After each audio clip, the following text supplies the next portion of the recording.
Hello everyone, welcome everyone, नमस्ते। सो दोस्तों, स्वागत है आपका इस शानदार सीरीज के अध्याय 10 में, पार्ट 10 कहानी सन 57 से 47 तक में। आज हम दोनों एक ही स्क्रीन शेयर कर रहे हैं with God's grace, because holidays चालू हो गए हैं। तो definitely we are meeting after long time.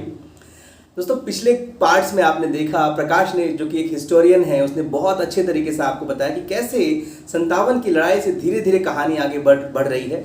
अगर आपने पिछले पार्ट्स नहीं देखे हैं तो मैं आपसे रिक्वेस्ट करूंगा, सबसे पहले आप जाइए और पिछले 9 पार्ट आप ज़रूर देखिए, आपको डिस्क्रिप्शन में लिंक मिल जाएगी। सेकेंडली, अगर आपने अभी भी हमारे चैनल को सब्सक्राइब नहीं किया है तो नंबर 1 थिंग जो आपको करना है कि हमारे चैनल को सब्सक्राइब करिए, ताकि आपको नए वीडियोस की शानदार नोटिफिकेशन मिलती जाए और आपके लाइफ में एक बहुत अच्छा हम वैल्यू ऐड कर सकें। सो आइए स्टार्ट करते हैं कहानी सन 57 से 47 तक।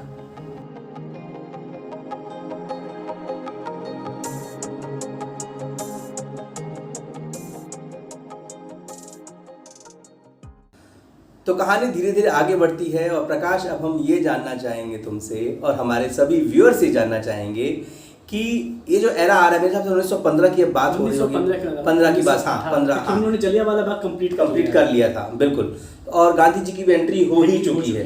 तो अब अपन ये जानना चाहेंगे प्रकाश कि जो मुस्लिम लीग है, जो 1906-7 में कब बना था? 1906 में बना था। इस पर क्या प्रोग्रेस हो रहा है, इसके ऊपर क्या काम हो रहा है? ठीक है, थैंक यू।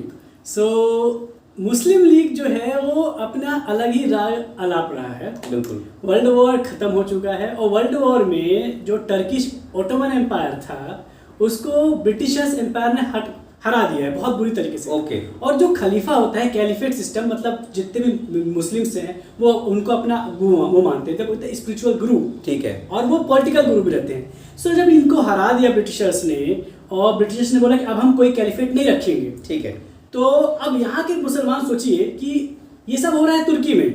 तो मुस्लिम लीग अब इस समय क्या कर रही है कि ब्रिटिशर्स से खिलाफत मूवमेंट स्टार्ट करती है इसी को लेकर कि आप हमारे जो कैलिफेट हैं, आप हमारे जो स्पिरिचुअल और पॉलिटिकल गुरु हैं, आप उनको ऐसे कैसे हरा सकते हैं। ये कहीं ना कहीं इनकी एक आइडियोलॉजिकल बैंकरप्सी भी दिखाती है कि आप अपने देश के बारे में, आप अपने बारे में विचार न करते हुए आप कहीं तुर्की की बात कर रहे हैं। मतलब इनके मन में अभी देश को लेकर के वो भावना नहीं है, इनका कैलिफेट जिनको हटा दिया गया है, ओटोमन एम्पायर को जो हरा दिया गया है, उसकी भावना पर ही लड़ रहे हैं। ओके। जो है इनका जो खिलाफत मूवमेंट है वो ये लोग शुरू कर दिए हैं। Okay, right. तो मतलब इंडियन मूवमेंट स्टार्ट नहीं है, इट्स अ खिलाफत मूवमेंट। खिलाफत मूवमेंट। Okay, got it. तो जैसे आपने पिछली पार्ट में बताया तुमने कि मैं एक्चुअली मेरा भाई है तो जब मेरा पार्ट बताया, तो अब ये बताओ कि जलियांवाला बाग कांड तो हो चुका है, राइट। सो गांधी जी का अब इसमें क्या रोल चल रहा है इस समय? क्योंकि मेरे हिसाब से तो गांधी जी अब मेन अपने लीड एक्टर में आ रहे हैं धीरे धीरे। Very true. और कहीं ना कहीं इसीलिए मतलब नेताजी सुभाष चंद्र बोस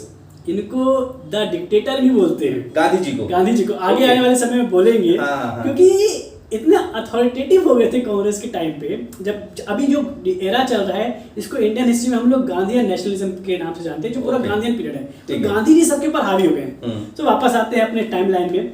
सो 1919 में बहुत ही दर्दनाक घटना हुई जलियांवाला बाग की। इसके बाद गांधी थोड़ा सा पॉज लेते हैं, सोचते हैं कि अब कैसे आगे बढ़ाया जाए। इसी बीच इनको ये खिलाफत मूवमेंट के बारे में पता चलता है कि ये लोग वो खिलाफत मूवमेंट कर रहे हैं। तो गांधी जी सोचते हैं क्यों ना एक हिंदू मुस्लिम का यूनिटी का पैगाम भी दिया जाए और एक नया मूवमेंट स्टार्ट किया जाए, जिसको बोलते हैं नॉन कॉर्पोरेशन मूवमेंट, असहयोग आंदोलन। बिल्कुल। सो गांधी जी वापस से अब सबको एकजुट करने की तैयारी करते हैं और गांधी जी यहाँ पे कुछ इंस्टीट्यूशनल रिफॉर्म्स करते हैं कांग्रेस में आके। अभी तक गांधी जी और कांग्रेस मिले नहीं थे, बट अब ये लोग वो होने लगे हैं और गांधी जी अब कहीं ना कहीं कंट्रोल जो है वो कांग्रेस का साथ लेने लग गए हैं। जो कांग्रेस अभी तक ग्रास रूट लेवल पे काम नहीं करती थी, अब गांधी जी क्या करते हैं, CWC, कांग्रेस वर्किंग कमेटी, जिसके बारे में आज भी सभी लोग जानते हैं, समझते हैं कि वो मेन जो डिसीजन मेकिंग बॉडी है CWC। तो गांधी जी इसका निर्माण करवाते हैं और जो जितने भी प्रोविंसेस रहते हैं, जितने भी गांव रहते हैं, वहां भी धीरे धीरे अब मतलब एक हायरार्की बन गई है। मतलब ग्रास रूट लेवल में जा करके जमीनी हकीकत को आप देखो, जैसा कि जो कि गोपाल कृष्ण गोखले ने भी इनको बोला था कि अगर आप इंडिया में आ रहे हैं, सबसे पहला काम क्या करिए, आप गांव-गांव घूमिए, आप भारत को जानिए। राइट। तो दोस्तों, मेरे हिसाब से सभी पॉलिटिकल पार्टीज के लिए ये होना चाहिए कि सबसे पहले अगर आप पॉलिटिक्स में आ रहे हैं तो आप अपने भारत देश के गांव में जाकर देखिए। तो गांधी जी का हमेशा ये कहना था कि अगर असली भारत को देखना है तो गांव में जाकर के देखो। Very true. तो गांधी जी ने तो बोला कि चलो गांव-गांव जाओ उनको। तो कांग्रेस से जोड़ने के लिए, एक पार्टी से जोड़ने के लिए उन्होंने ऐसा कुछ किया नया जो अभी तक नहीं हुआ हो? तो जैसे मैंने बताया था शुरुआत में कि ये एलिटिस्ट पार्टी थी। हाँ, और इसकी जो मेंबर, जब आप एलिटिस्ट कहते हो तो मतलब एलीट क्लास, जो हाईली एजुकेटेड है। मतलब शुरू से कांग्रेस जो पार्टी थी जब स्टार्ट हुई थी सब मतलब बड़े लोग की पार्टी थी। हाँ, रईस। और इसकी मेंबरशिप जो फी थी वो भी बहुत ज्यादा थी, 2-3 रुपए। ओके, मतलब उस जमाने में बहुत बड़ी बात थी। उस समय का 2-3 रुपए आज का तो मेरे ख्याल से मतलब बहुत बड़ी बात है, 50,000 लाख रुपए में हो गया। तो गांधी जी ने इसको बहुत कम कर दिया, शायद इसको 4 आना कर दिया। तो अब सारे लोग मिलकर इसमें जुड़ने लग गए थे। बिल्कुल। ओके, सो अब आप ये बताओ कि गांधी जी ने लोगों को जोड़ तो लिया, पर ये नॉन कॉपरेशन मूवमेंट का आगे क्या हुआ? सो गांधी जी 1 अगस्त 1920 को ये डिसाइड करते हैं कि अब हम लोग नॉन कॉपरेशन मूवमेंट स्टार्ट करेंगे। उसी दिन क्या होता है, एक बहुत बड़ी घटना हो जाती है। जो बाल गंगाधर तिलक थे, बहुत बड़े लीडर थे, स्टारवॉर्ट लीडर थे, उनकी उसी दिन डेथ हो जाती है। ओके, सो गांधी जी उनको याद करते हुए और एक तिलक स्वराज फंड का भी निर्माण करते हैं, जैसे उनके पास चंदा भी है। सो फिर 1 अगस्त से ये लोग जो मूवमेंट है वो स्टार्ट करते हैं। गांधी जी और अली ब्रदर्स जो मुस्लिम लीग के थे, ये दोनों मिलकर पूरे भारत की यात्रा करते हैं। और इसी बीच ये साउथ में जाते हैं, मदुरई।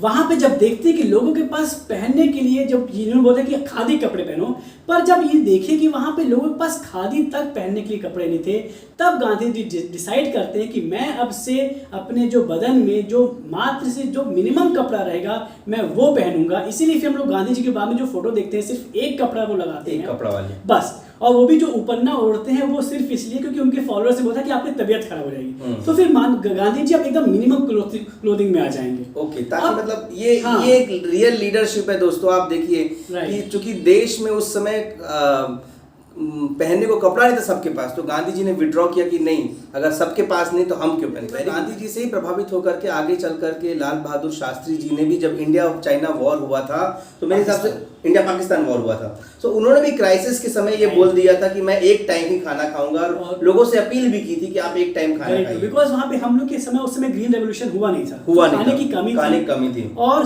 फोर्सेस के लिए ज्यादा हम लोग को वहां पे डाइवर्ट करना पड़ा था बिकॉज ऑफ वॉर। सो उस समय शास्त्री जी ने, और इसीलिए कहीं ना कहीं शास्त्री जी के अंदर गांधी जी का स्वरूप भी झलकता है। हाइट भी छोटी थी और पर्सनैलिटी भी उनकी वैसी। तो नॉन कोऑपरेशन के मूवमेंट के साथ साथ अब जो वहां के लोग थे उन्होंने बॉयकॉट का भी कर दिया।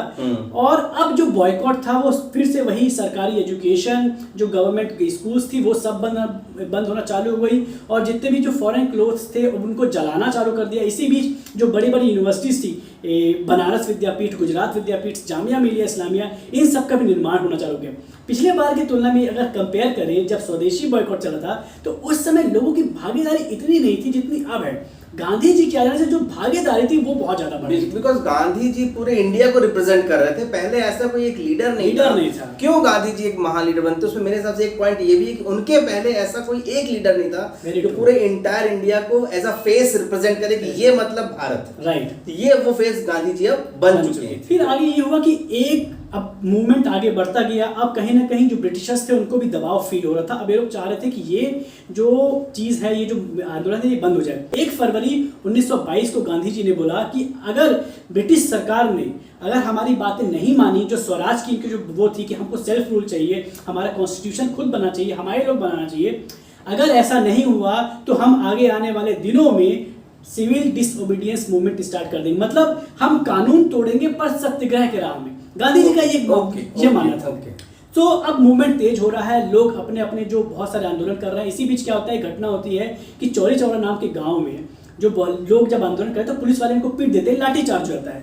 अब लोगों के अंदर इतना गुस्सा था। 12 फरवरी 1922 की घटना है कि पुलिस वालों के जो पुलिस थाना था वहां पे लोगों ने आग लगा दी। कुछ पुलिस वाले जल गए। और जब गांधी जी को ये जानकारी मिली तो गांधी जी ने जो पूरा मूवमेंट था, नॉन कोऑपरेशन मूवमेंट, असहयोग आंदोलन, इसको वापस ले लिया। बहुत किरकिरी हुई गांधी जी की कि आप ऐसे कैसे कर सकते हैं, इतना बड़ा मूवमेंट चल रहा है। लोगों को लग रहा था कि इससे जो सेल्फ रूल की हमारी जो बात है ये हमको मिल जाएगा, कॉन्स्टिट्यूशन की बनाने की बात है ये हमको मिल जाएगा।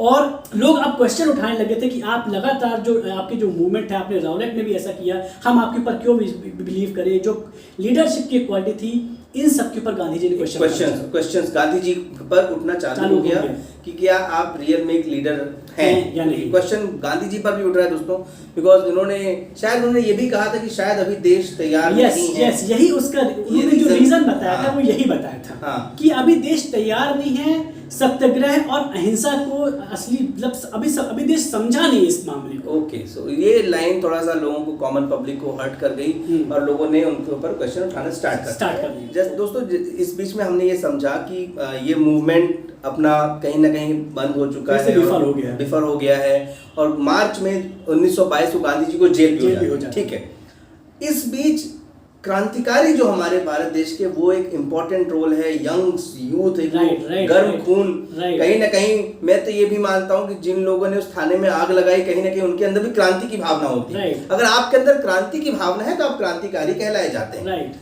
सो क्रांतिकारियों का इस पर अब क्या रोल था?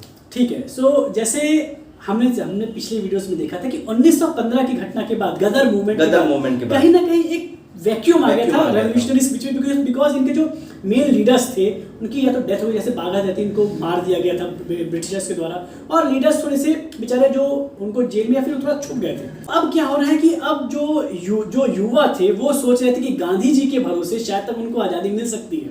1920 में देखा, और आप कहीं मूवीज में भी देखे होंगे कि जो युवा थे, भगत सिंह भी चौरी के पहले जो नॉन कॉपरेशन के मूवमेंट में बहुत ज्यादा एक्टिव थे और वो भी बहुत ज्यादा कपड़े उपड़े जलाने में आगे आते थे, छोटी एज में थे बिल्कुल।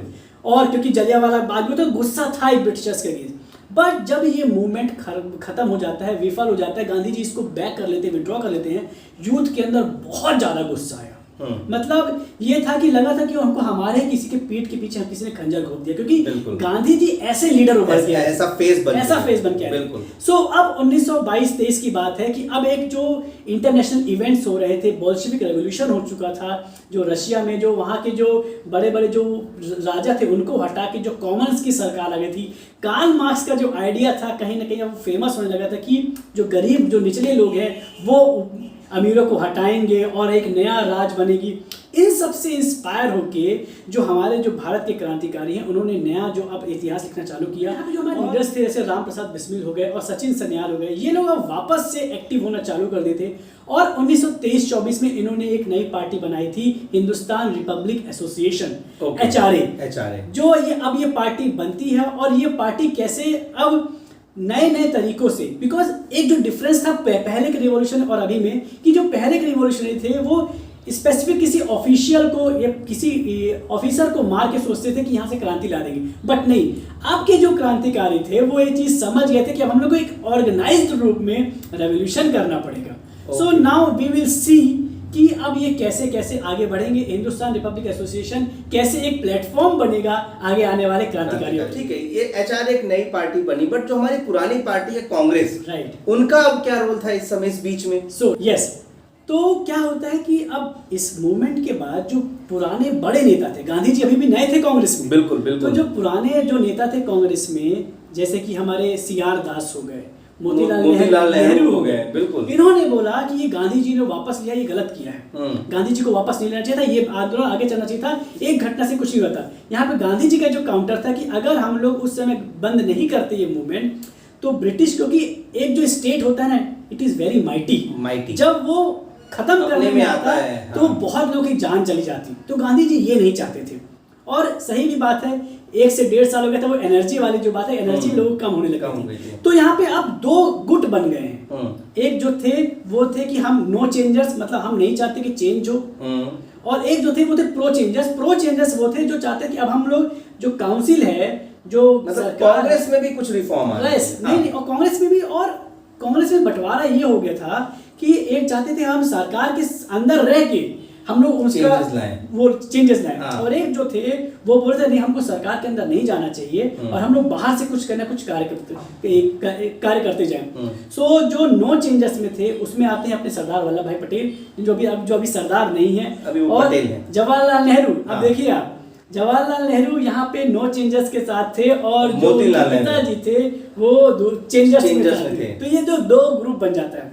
तो यहाँ पे अब हम लोग आते हैं वल्लभ भाई पटेल के ऊपर। सो वल्लभ भाई पटेल, जैसे आपने बताया था पिछले वीडियोस में कि इंग्लैंड से पढ़ाई करके आ चुके हैं, उनके बड़े भाई भी थे विट्ठल भाई पटेल, ये भी आ चुके हैं, और ये लोग अब कहीं ना कहीं जो ग्रास रूट लेवल था म्युनिसिपल इलेक्शंस में जो मेयर थे, जो जवाहरलाल नेहरू जी जो थे वो इलाहाबाद के मेयर बन चुके थे। जो नेताजी सुभाष चंद्र बोस थे वो कैलकाटा में बहुत एक्टिव थे ग्रास रूट में, और गुजरात में वल्लभ भाई पटेल एक्टिव हो गए थे पॉलिटिक्स में।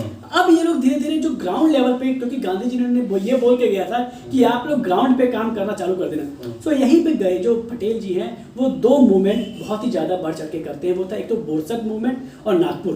पहला होता है नागपुर, जिसको हम लोग नाम से जानते हैं झंडा सत्याग्रह के नाम से। तो इसकी शुरुआत होती है हमारे मध्य प्रदेश के जबलपुर से। तो जबलपुर में झंडा सत्याग्रह निकाला गया था हकीम अजमल खान द्वारा। तो ये झंडा सत्याग्रह ये था कि कांग्रेस की जो मीटिंग होती थी तो वहाँ पे कांग्रेस अपना झंडा निकालती थी, इससे ब्रिटिशर्स बहुत गुस्सा हुए थे। और फिर ये जो मूवमेंट शिफ्ट हुआ नागपुर में भी फिर से यही सी मीटिंग हुई, वहाँ पे भी कांग्रेस अपना झंडा लगाई तो ब्रिटिशर्स फिर गुस्सा हुए। फिर इन लोग की मीटिंग होती है, मध्यस्थता होती है, यहाँ पे वल्लभ भाई पटेल का ऐसा रोल निकल के आता है कि वो लोग बराबरी के तौर पे इनकी मध्यस्थता कराते हैं और ये बोलते हैं कि जब अगर ब्रिटिश का यूनियन जैक लगेगा तो उसके सामने उसी हाइट पे हमारा कांग्रेस का झंडा लगेगा। सो ये बहुत बड़ी जीत थी पटेल जी की। दूसरा एक जगह है वो गुजरात में एक जगह है, वहाँ पे सत्याग्रह होता है। वहाँ पे क्या होता है कि वहाँ पे डकैती बहुत होती थी। और डकैती भी क्यों होती थी? बिकॉज ब्रिटिशर्स इनको इतना परेशान करते थे तो बेचारे रोजी रोटी के लिए पेट पालने के लिए डकैती करते थे। तो ब्रिटिशर्स ने इन डकैतों को क्या बोलते हैं खत्म करने के लिए लोगों से ही टैक्स लिया। हाँ, और उस टैक्स का नाम था हेदियावारा टैक्स। सो जब ये टैक्स लिया गया तो वहां के लोगों ने अपने जो लीडर थे, जो क्योंकि गुजरात में बहुत ज्यादा एक्टिव थे अपने पटेल जी, तो उन्होंने बोला कि आप हमारे लिए कुछ करिए।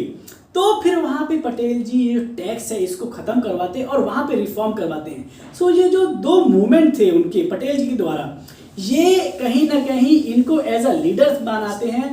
और जो बाद में जो डिबेट चलती है ना गांधी जी के लेफ्ट हैंड राइट हैंड, ये जो लेफ्ट हैंड जो पटेल जी जो कैसे निकल के आते हैं वो यही दो मूवमेंट के, और ये दो मूवमेंट से कहीं ना कहीं पटेल जी एज अ लीडर स्टैब्लिश हो चुके हैं। और आगे आने वाले टाइम पे हम लोग नेक्स्ट वीडियो में देखेंगे कि पटेल जी जो है वो कैसे बहुत मैसिव लीडर निकल के आते हैं। और बीच में ऐसा लग गया था कि पटेल जी जो कहीं ना कहीं गांधी जी को भी ना कहीं ओवर पावर कर दें। राइट। सो दोस्तों, आने वाले समय में कहानी बहुत ही दिलचस्प मोड़ लेती जा रही है और इस शानदार कहानी को लास्ट तक आपको ज़रूर देखना है क्योंकि ये हमारे अपने भारत देश की कहानी है।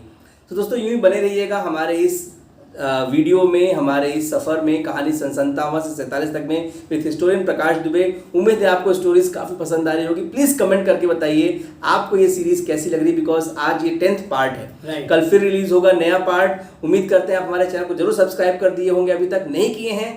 Please subscribe our channel, share with your friends ताकि वो भी सब्सक्राइब करें। इस वीडियो को ज़्यादा से ज़्यादा लोगों के साथ शेयर करिए, लाइक करिए और अपना प्यार यूँ ही बनाए रखिए। So with this, thank you so much. नमस्ते।